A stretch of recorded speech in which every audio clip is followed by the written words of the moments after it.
All right, there's 10 or 11 American scientists. They're all missing. They all had ties to UFO research. That's what you've been hearing, right? It's not true.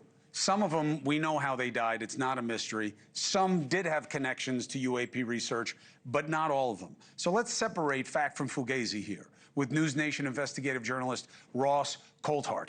It's good to have you, Ross. Thank you very much, and thank you for how discerning you've been on this. What is right? What is wrong? G'day, Chris. Firstly, I think it's a case of overreach. I think the whole story started in February the 27th when Major General Neil McCasland retired, disappeared from Albuquerque. And it was pointed out that whilst his disappearance is still unsolved, there was a colleague that he briefly worked with, Monica Razor, who was involved in the development of a rocket engine alloy called Mondaloy, and she disappeared in very curious circumstances in the Angeles Hills.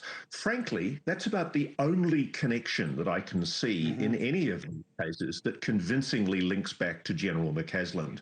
The rest of the cases, some of them, frankly, are simple, in some cases, suicides or murders.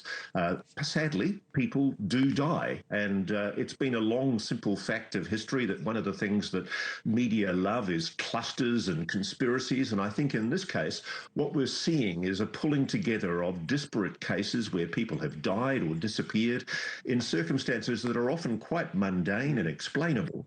And I think it's being talked up in a way that I think is a big red herring. In and of itself, the disappearance of both Monica Razor and General Neil McCasland should be a national security concern.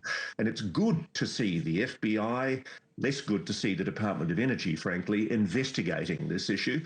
I think that the White House is to be applauded for taking it seriously, but I do question the idea that there is any link at all between the 10 or 11 individuals that we're talking about. Yeah, and Ross, it was really important to me to have you on this because a lot of the reporting that we do on UAPs and the need for transparency is often swept up with exactly what you're calling out right now, where people take a point of curiosity and make it a conclusion, or they take correlation and they make it causation, and we get blamed for that. And I thought it was really important that people see you're the first one to jump on something that doesn't make sense.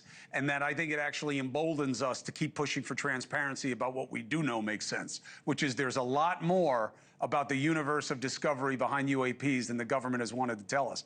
And I know the president once again told them to release files. It's the third time he told them to release the same files, and it hasn't happened. Last word to you. Well, frankly, I think we're all waiting to see whether the president's going to follow up with an executive order that puts his promise into law, Chris, because at the moment it's all jaw, and there's a lot of war going on in the Middle East. Let's see if the president follows up with actually doing something about his promise. We would like to see what the government does know about UAPs. And frankly, I think this whole conspiracy theory about 10 or 11 so-called scientists or military officials is a big red herring. Thank you for watching. Subscribe below and download our NewsNation app right now on your phone, and you will get fact-based, unbiased news for all Americans.